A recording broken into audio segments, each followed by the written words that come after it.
Hello दोस्तों, नमस्कार। आप सभी का स्वागत है आशीष क्लासेस पर। आप देख रहे हैं द हिंदू एडिटोरियल सेशन, एक ऐसा सेशन जहां पे हम इंग्लिश की बात अगर करें तो एक साथ बहुत सारी चीजें सीखते हैं। ट्रांसलेशन हम सीखते हैं, ग्रामर सीखते हैं, वोकैबुलरी सीखते हैं, कॉम्प्रिहेंशन सीखते हैं और जो हाल फिलहाल की न्यूज़ है वो भी हम डिस्कस करते हैं। तो एक कॉम्प्रिहेंसिव सेगमेंट है, एक कॉम्प्रिहेंसिव सेशन है, होलिस्टिक सेशन है जहाँ पे बहुत कुछ सीखने को मिलता है।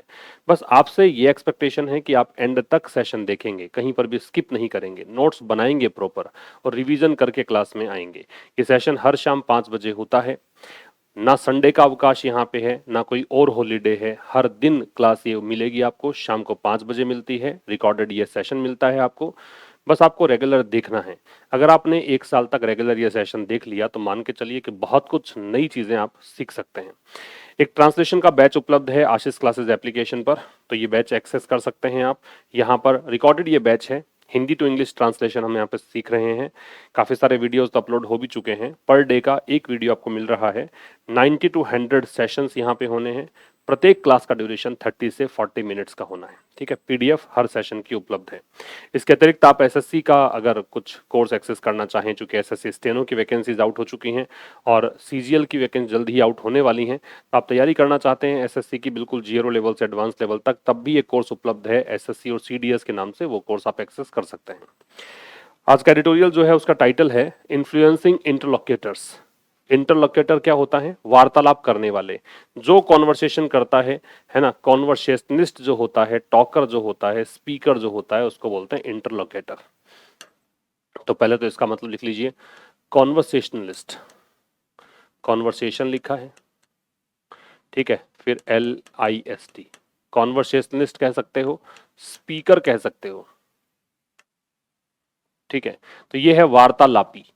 और इन्फ्लुएंसिंग मतलब प्रभाव डालने वाले इंटरलोक्यूटर्स।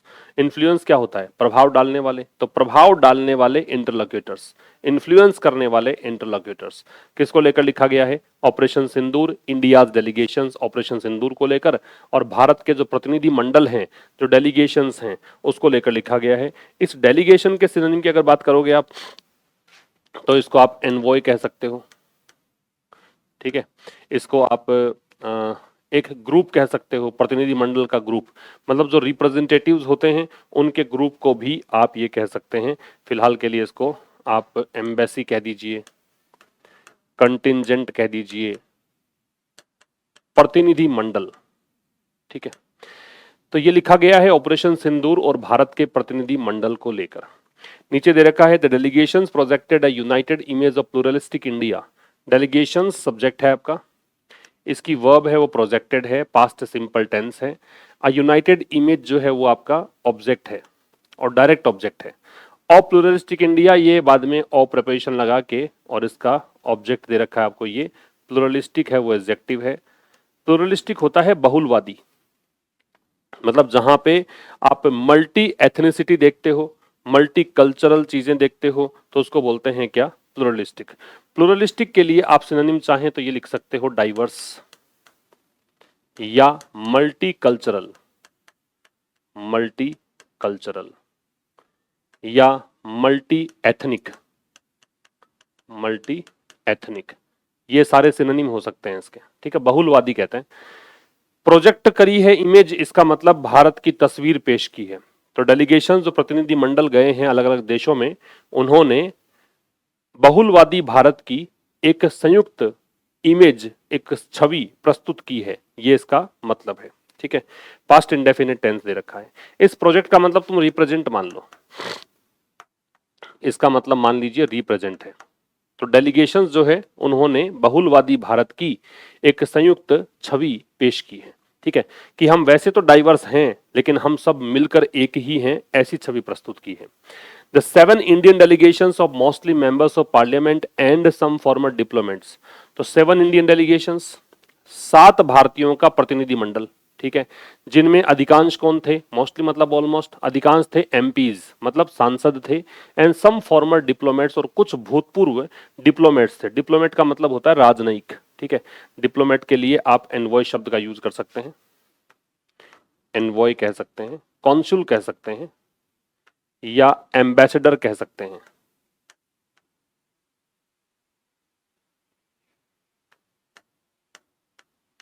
ठीक है, तो ये है क्या, राजनयिक।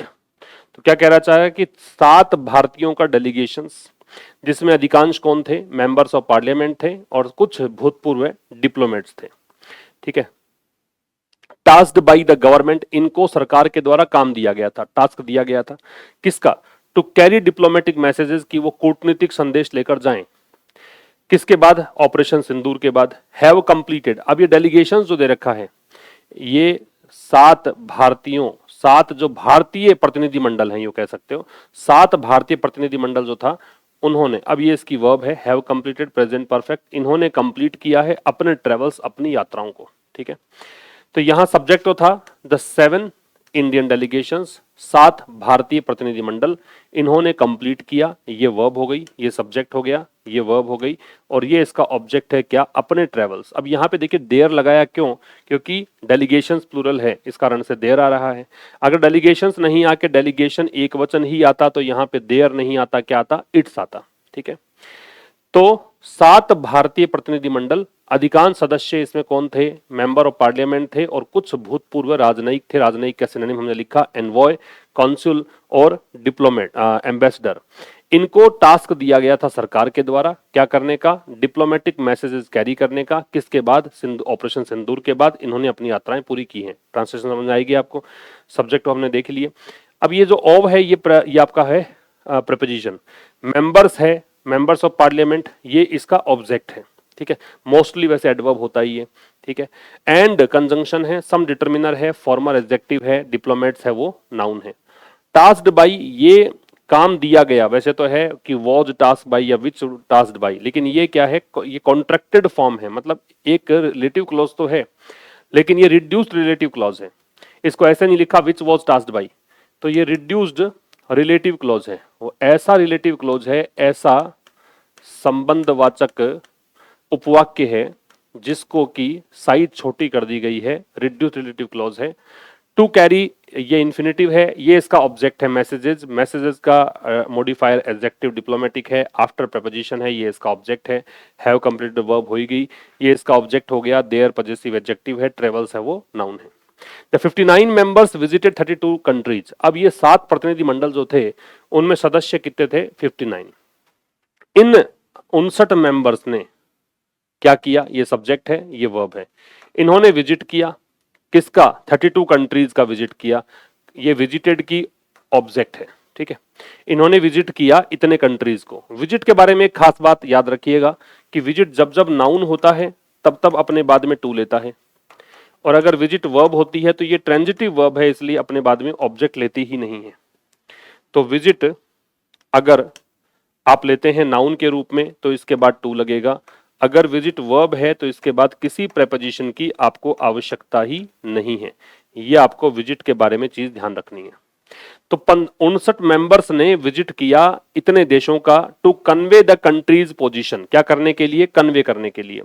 अब कन्वे क्या चीज है, कन्वे का मतलब है ये जताने के लिए, ये दर्शाने के लिए। तो डिस्क्लोज, रिवील या मेक नोन इसके सिनोनिम हो सकते हैं। कन्वे जो शब्द है इसके सिनोनिम्स के रूप में अगर आप देखें तो या तो हो सकता है मेक नोन, ज्ञात करवाने के लिए, जनवाने के लिए, या रिवील कह सकते हो, या डिस्क्लोज कह सकते हो। ठीक है, क्या कन्वे करने के लिए, कंट्रीज पोजीशन की, देश की स्थिति किसको लेकर, ऑन द आउटरेज। आउटरेज का मतलब होता है भाई इंडिग्नेशन, इंडिग्नेशन नाउन है ये, या इसे कहिए फ्यूरी, या इसे कहिए एंगर, या कह दीजिए रोथ, मतलब गुस्से को लेकर। और गुस्सा जो महसूस किया गया ये इसका एडजेक्टिव है। ठीक है, किसको लेकर महसूस किया गया, ओवर है वो रिलेटेड टू, ये प्रेपोजिशन है, इसका मतलब रिलेटेड टू है, पहलगाम आतंकी हमले को लेकर। एंड इट्स लिंक्स, और इसका जो संबंध था किससे, पाकिस्तान से, लिंक के साथ टू लगता है। The restrained and precise nature, restrained का मतलब है सेल्फ कंट्रोल्ड, सेल्फ कंट्रोल्ड या मॉडरेट, और बिल्कुल नपातुला है ना, बिल्कुल नपातुला, बिल्कुल आत्म संयमित। प्रिसाइज का मतलब है बिल्कुल एग्जैक्ट, एग्जैक्ट को बोलते हैं, पिन पॉइंट को ऐसे कह सकते हो, पिन पॉइंट, बिल्कुल सटीक। जो भारत की हमले हुए, भारत ने हमले किए, ये होता है अटैक या असोल्ट, असोल्ट, है ना, एयर स्ट्राइक भी हो सकती है। On Pakistan terrorist infrastructure, Pakistan के जो आतंकी संगठन है उन पर, एंड द न्यू नॉर्मल, और जो एक नया नॉर्मल है, द गवर्नमेंट हैज अडॉप्टेड, जो सरकार ने अपना लिया है टेररिस्ट हमलों को लेकर, है ना, उन सबको कन्वे किया। तो 59 सदस्य जो थे उन्होंने 32 देशों की यात्राएं की। अब यात्रा किसके लिए की वो समझाने के लिए इसने 2+ बेस फॉर्म लगाया, इन्फिनिटिव है ये, है ना। 2+ बेस फॉर्म लगाया तो इन्फिनिटिव है। इन्फिनिटिव का काम ही ये होता है कि पर्पस बताया जाता है, इससे आप उद्देश्य बताते हो। इन्फिनिटिव जो है उससे आप क्या बताते हो, उद्देश्य। इन्फिनिटिव का मतलब 2+ बेस फॉर्म, और इसका यूज हम करते हैं किसके लिए, टू डिनोट पर्पस, उद्देश्य बताने के लिए। तो ये बता रहा है कि इतने लोगों ने इतने देशों की यात्राएं करी क्यों, तो इसलिए करी कि ये बताना चाहते थे देश की स्थिति किसको लेकर, कि देश में कितना गुस्सा है, कितना गुस्सा महसूस किया गया इस हमले के बाद। इसका संबंध जो है पाकिस्तान से है, ये बताने के लिए बिल्कुल संतुलित रूप से और बिल्कुल सटीक जो प्रकृति थी भारतीय हमलों की उसको लेकर, और ये हमले हुए थे इन पर, इसको लेकर, और एक नया नॉर्मल जो गवर्नमेंट ने अडॉप्ट कर लिया है, टेररिस्ट हमले अगर होंगे तो हम ऐसे ही पेश आएंगे, ये बताने के लिए इन्होंने यात्राएं की थी। यहां एक सब्जेक्ट दे रखा है द गवर्नमेंट, और इसकी वर्ब है हैज अडॉप्टेड, ये प्रेजेंट परफेक्ट है, ये वर्ब है, ठीक है। तो और कुछ तो विशेष इसमें जानने के लिए है नहीं, ये हमले होते हैं, और हमले जब नाउन हो तो ऑन लगता है किस पर हमले किए गए, इसलिए। यहाँ न्यू नॉर्मल जो है ना वो ऑब्जेक्ट है वैसे, लेकिन थोड़ा अलग तरीके से कहा है। जैसे मैं कहूं कि English, the English I teach, वो अंग्रेजी जो मैं पढ़ाता हूं, वैसे इसने कहा new normal the government has adopted, वो नया नॉर्मल जो सरकार ने अपनाया है, किसके लिए, आतंकी हमलों के लिए। वैसे अडॉप्ट के साथ साथ एक वर्ड अडेप्ट भी होता है, ये होता है अनुकूल बनाना। एक वर्ड ADEPT भी होता है, ये होता है स्किल्ड, मतलब जो कुशल हो, दक्ष हो। इसको आप एक्सपर्ट कह सकते हो, इसको आप स्किल्ड कह सकते हो, इसको आप डेक्स्ट्रस कह सकते हो, ठीक है। और ये वाला जो है ये अनुकूल बनाना होता है, अनुकूल बनाना मतलब अपने आप को ढाल लेना, माउल्ड करना माहौल के अनुसार, उसको बोलते हैं अडेप्ट करना। आगे चलें, आगे कह रहा the message was meant not just for foreign governments but also for law makers. तो ये जो मैसेज था ना वो केवल इसके लिए नहीं था। अब ये मेंट फॉर जो दे रखा है एक फ्रेज है, इसका मतलब होता है डायरेक्टेड एट या बाउंड फॉर। ये जो मेंट फॉर है इसका मतलब होता है डायरेक्टेड एट या बाउंड फॉर या इंटेंडेड टू, इंटेंडेड टू, ये सब इसके मतलब है कि ये जो मैसेज था, मैसेज की वर्ब दे रखी है आपको वॉज, ठीक है, ये सब्जेक्ट है, ये वर्ब है। तो ये मैसेज किसके लिए था, ये केवल ना केवल विदेशी सरकारों के लिए था, है ना, ये केवल इसी के लिए इंटेंडेड नहीं था, बल्कि इंटेंडेड फॉर मान लीजिए क्योंकि ये इसके लिए नहीं था, बल्कि ये जो कानून निर्माता है उनके लिए था, द फॉरेन मीडिया विदेशी मीडिया के लिए था, द जनरल पब्लिक आम जनता के लिए था, स्पेशली ये होता पर्टिकुलरली और विशेष करके इन कंट्रीज ऐसे देशों के लिए था where New Delhi has felt, जहां भारत ने सोचा है, न्यू दिल्ली भारत की राजधानी तो भारत की बात कर रहा है, जहां भारत ने महसूस किया है, it has not found the, new Delhi has felt, इसने महसूस किया है कि इट हैज, अब ये इट फिर से सब्जेक्ट है और ये इसकी वर्ब है कि इसने नहीं प्राप्त किया है, ये इट इसी न्यू दिल्ली के लिए प्रोनाउन है, द एक्सपेक्टेड सपोर्ट जो अपेक्षित साथ है वो इसको नहीं मिला है, उसके लिए था। तो ये जो मैसेज था वो किसके लिए नहीं था, वो ना केवल विदेशी सरकारों के लिए था बल्कि ये कानून निर्माताओं के लिए था, फॉरेन मीडिया के लिए था, आम जनता के लिए था और विशेष करके उन देशों में जहां न्यू दिल्ली ने ये महसूस किया है कि इसको एक्सपेक्टेड सपोर्ट नहीं मिला है उसके लिए था। ठीक है, तो सब्जेक्ट वर्ब एक तो ये है, एक न्यू दिल्ली और हैज फेल्ट है, ये न्यू दिल्ली और हैज फेल्ट ये सब्जेक्ट ये वर्ब है, फिर इट और हैज नॉट फाउंड ये है, फाउंड जो है वो फाइंड की थर्ड फॉर्म होती है, फाइंड सेकंड फॉर्म भी यही होती है, खैर वहां हेल्पिंग वर्ब है इसलिए मैं इसको कह रहा हूं थर्ड फॉर्म है, वरना इसको आप सेकंड फॉर्म मान सकते हैं। और एक्सपेक्टेड सपोर्ट जो है इसमें सपोर्ट तो हो गया नाउन और एक्सपेक्टेड जो है वो एडजेक्टिव है, पास्ट पार्टिसिपल है, दैट डिटर्मिनर है और वैसे ये पूरा मिला के इसका ऑब्जेक्ट बन रहा है। Many of the countries visited, अनेकों देश जिनको विजिट किया गया, आर मेंबर्स वो देश, मैनी ऑफ द कंट्रीज, अब ये सब्जेक्ट हो गया, ठीक है। अब ये इसका एडजेक्टिव है, ये क्रिया नहीं है, ये पास्ट पार्टिसिपल है, पोस्ट पोज्ड एडजेक्टिव है, मतलब बाद में आ रहा है, ये है पोस्ट पोज्ड एडजेक्टिव, मतलब जो नाउन के बाद में आ रहा है। तो वो देश, मतलब अनेक देश जिनको विजिट किया गया, आर ये इसकी क्रिया है, लिंकिंग वर्ब है। ये सदस्य हैं, ये कॉम्प्लीमेंट है, नाउन है, कॉम्प्लीमेंट है वैसे यहाँ पे ये देश सदस्य हैं किसके, यूएन सिक्योरिटी काउंसिल के, संयुक्त राष्ट्र सुरक्षा परिषद के, एंड इंक्लूड और शामिल हैं इनमें, दोज और इनमें शामिल हैं, इन्हीं कंट्रीज की वर्ब ही ये है और इसमें शामिल हैं दोज वो देश, विच आर इलेक्टेड जिन्हें चुना जाता है, नॉन परमानेंट मेंबर्स अस्थायी सदस्य, और विल ज्वाइन नेक्स्ट ईयर या फिर वो देश हैं जो अगले साल ज्वाइन करेंगे, ठीक है। विल ज्वाइन भी वर्ब हो गई, फ्यूचर इंडेफिनिट टेंस हो गया, आर भी वर्ब हो गई, ठीक है। फिर समझिए, मैनी ऑफ द कंट्रीज, अनेक देश जिनकी यात्रा इन्होंने की, डेलीगेशंस ने जिनका विजिट किया गया, ये यूएनएससी के मेंबर्स हैं और इसमें वो देश भी शामिल हैं जो इलेक्टेड हैं नॉन परमानेंट मेंबर्स के रूप में, या फिर अगले साल ये ज्वाइन करेंगे, वो वाले हैं। नेक्स्ट ईयर है वो एडवर्ब हो जाएगा, टाइम बता रहा है। This is important as India faced a diplomatic setback when Pakistan elected UNSC member of 25-26. This is important, यह महत्वपूर्ण है। This demonstrative pronoun है, अगर आगे इसके नाउन होता तो demonstrative adjective बोलते, ये verb है, ये subject हो गया। This is important, important यहाँ पे compliment है और वैसे यहाँ पे adjective है। ये compliment तीन चीजें ही तो होती है, नाउन, pronoun या adjective, तो यहाँ पे ये adjective है। तो ये महत्वपूर्ण है एज, क्योंकि India faced a diplomatic setback, as यहां पे कंजंक्शन का काम करेगा। जब जब इसका मतलब होता है क्योंकि, बिकॉज, तब तब इसको कंजंक्शन के रूप में आप देखेंगे।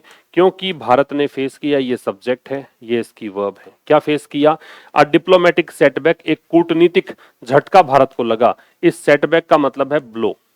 इस सेटबैक का मतलब आप डिफिकल्टी भी कह सकते हो, इस सेटबैक को आप डिफिकल्टी भी कह सकते हो, इस सेटबैक को आप ब्लो भी कह सकते हो, इसको आप और बिट ऑफ थोड़ी ट्रबल भी कह सकते हो, मुसीबतें कह सकते हो, या डिसअपॉइंटमेंट कह सकते हो, निराशा हाथ लगी ये भी कहा जा सकता है, डिसअपॉइंटमेंट, ठीक है।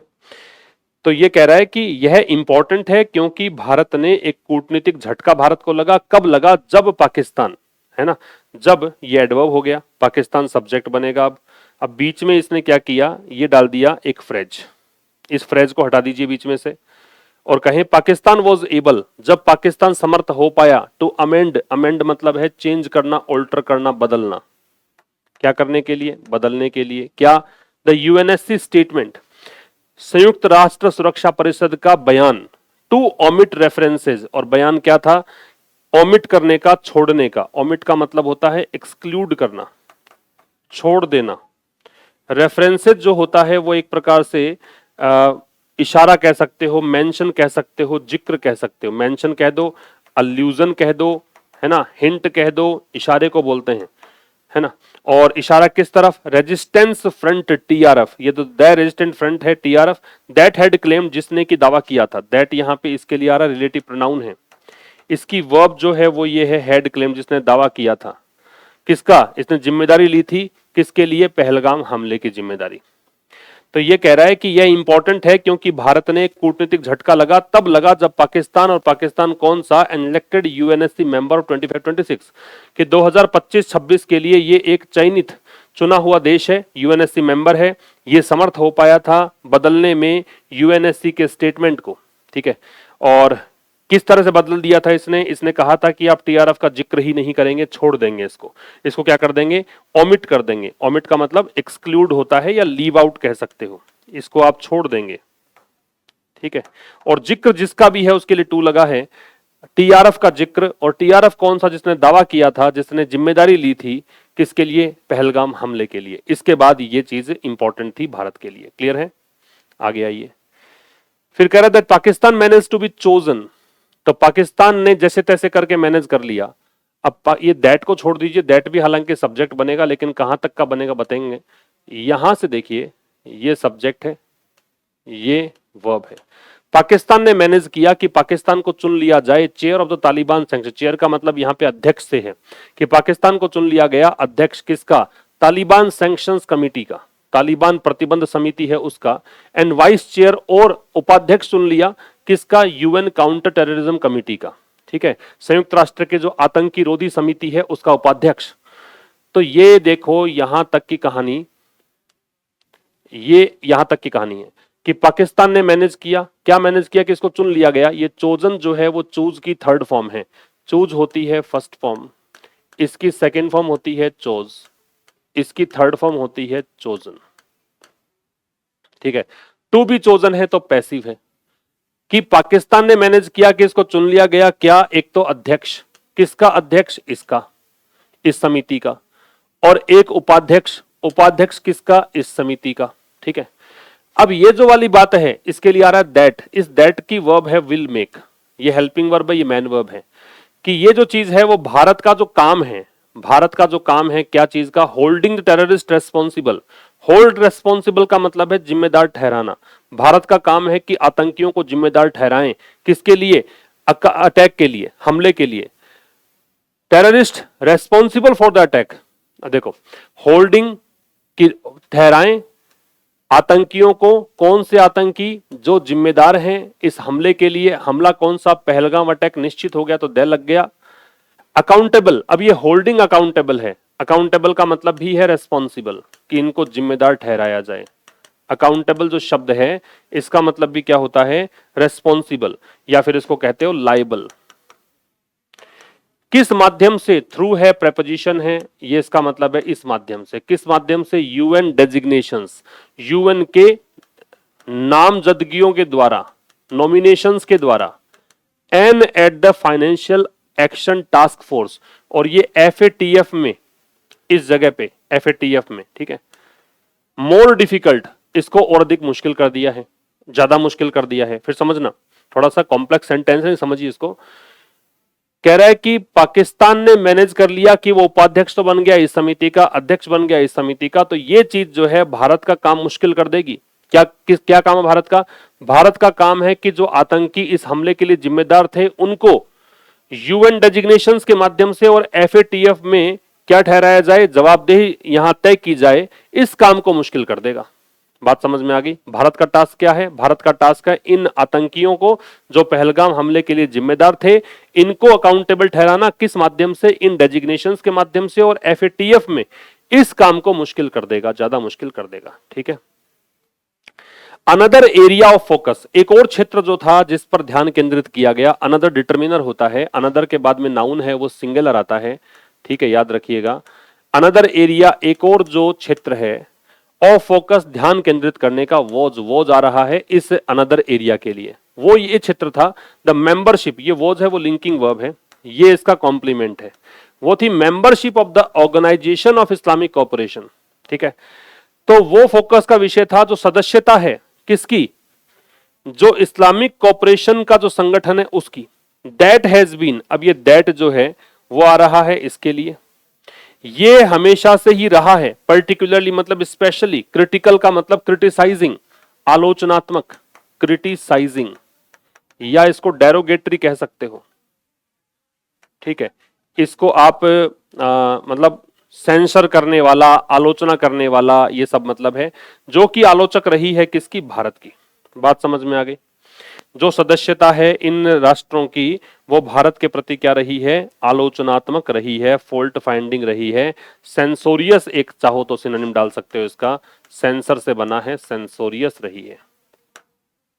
फिर समझो, तो एक और क्षेत्र जो ध्यान केंद्रित करने का था वो था इस्लामिक कोऑपरेशन की ऑर्गेनाइजेशन की सदस्यता। और वो सदस्यता, सदस्यता के लिए आ रहा है, वो सदस्यता, ये रिलेटिव प्रोनाउन है, ये आ रहा है इसके लिए, ये इसकी वर्ब है। वो सदस्यता जो रही है, हैज बीन, ये प्रेजेंट परफेक्ट है, ये हेल्पिंग वर्ब, ये मेन वर्ब। पर्टिकुलरली एडवर्ब, क्या रही है, क्रिटिकल, ये एडजेक्टिव, ये प्रीपोजिशन, ये ऑब्जेक्ट। समझ में आ गई बात। तो अनदर एरिया सब्जेक्ट है, इसकी वर्ब है वॉज, ऑफ फोकस में ऑफ प्रिपरेशन है, ये इसका ऑब्जेक्ट है मतलब नाउन है। वो इसका ये कॉम्प्लीमेंट है, ये नाउन हो गया, नाउन प्रोनाउन ये एडजेक्टिव होता है, कॉम्प्लीमेंट तो ये नाउन है, ये डिटर्मिनर है। और मेंबरशिप किसकी है, ये प्रीपोजिशन, ये इसका ऑब्जेक्ट, ये प्रीपोजिशन, ये इसका ऑब्जेक्ट, दैट रिलेटिव प्रोनाउन है, हैज बीन में ये हेल्पिंग वर्ब हो गई, मैन वर्ब हो गई, पर्टिकुलरली एडवर्ब है, क्रिटिकल एडजेक्टिव है, ये प्रीपोजिशन, ये इसका ऑब्जेक्ट। फाइनली अंततः ये होता है एडवर्ब। अंततः एडवर्ब से सेंटेंस को ओपन कर सकते हैं, स्टार्ट कर सकते हैं। The focus on the US was pointed, अंततः जो ध्यान केंद्रित करना था यूएस पर, यूएस से पहले द आता है, उन देशों के नाम से पहले द आता है जिन देशों में यूनाइटेड शब्द होता है, जैसे यूएस में यू का मतलब यूनाइटेड है, ऐसे ही जिन वर्ड्स में जिन देशों के नाम के साथ रिपब्लिक शब्द जुड़ा हुआ रहता है वहां पे भी द लगता है। तो अंततः जो ध्यान फोकस जो था वो किस, फोकस जो था वो पॉइंटेड था, फोकस की वह वॉज है, पॉइंटेड यहाँ पे एडजेक्टिव है, पॉइंटेड का मतलब है बिल्कुल स्पष्ट था, कॉन्स्पिक्यूअस है। वैसे पॉइंटेड निंदात्मक भी होता है, लेकिन यहाँ पे इसका मतलब कॉन्स्पिक्यूअस है या फिर मार्क्ड है, स्पष्ट था।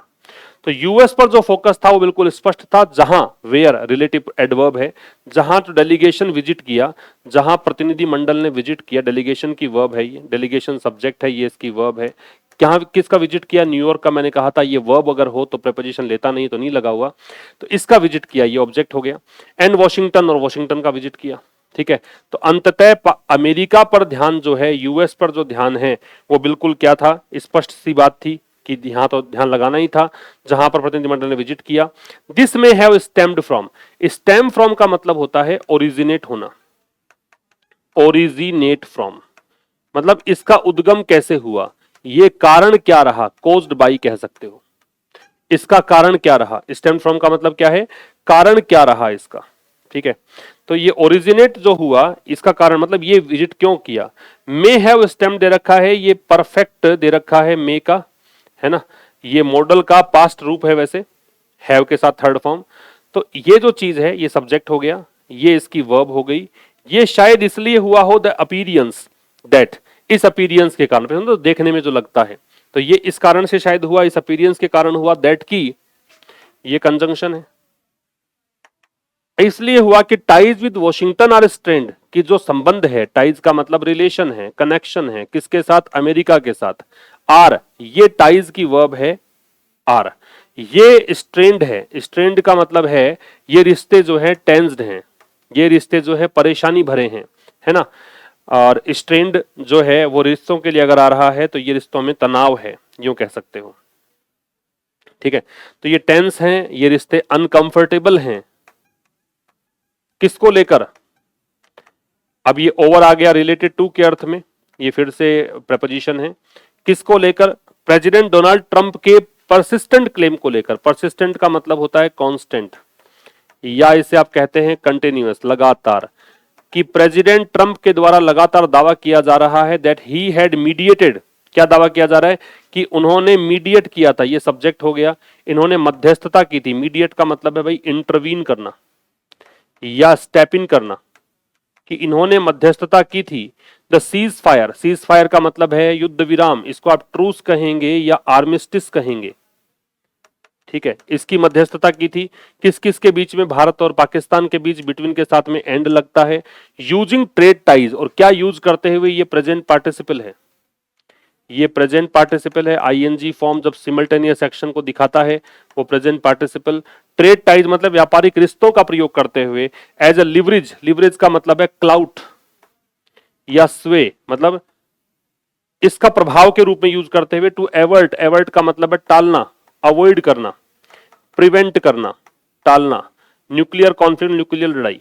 फिर समझिए क्या कह रहा है कि शायद ये इसलिए हुआ हो, भारत को मतलब डेलीगेशन को अमेरिका क्यों जाना पड़ा, वॉशिंगटन न्यूयॉर्क क्यों जाना पड़ा, कि शायद ये इसलिए हुआ हो, इस अपीरियंस के कारण हुआ हो, इस देखने में जो चीज लग रही थी उसके कारण हुआ हो, कि जो रिश्ते हैं वॉशिंगटन के साथ, अमेरिका के साथ, वो बिगड़े हुए हैं, थोड़े से टेंस्ड हैं। किसके चलते, डोनाल्ड ट्रंप के लगातार दावों के चलते। दावा उन्होंने क्या किया, दैट कंजंक्शन है यहाँ पे, दावा इसको लेकर किया कि उन्होंने मध्यस्थता की थी इस सीज फायर में, इस युद्ध विराम में भारत और पाकिस्तान के बीच, और कैसे मध्यस्थता की थी, व्यापारिक रिश्तों का हवाला देकर। इन्होंने व्यापारिक रिश्तों को प्रभाव के रूप में यूज किया था न्यूक्लियर कॉन्फ्लिक्ट को टालने के लिए। इसको लेकर इन दोनों के बीच रिश्ते टेंस्ड हैं, इसलिए इनको यहां भी जाना पड़ा। तो ये था आज के इस एडिटोरियल में, और आप नए अगर हैं तो चैनल को सब्सक्राइब जरूर कर लें, बेल आइकन को क्लिक भी कर लें, ताकि आने वाले वीडियोस की नोटिफिकेशन आपको मिलती रहे। Thank you very much, see you tomorrow at 5 through a new session.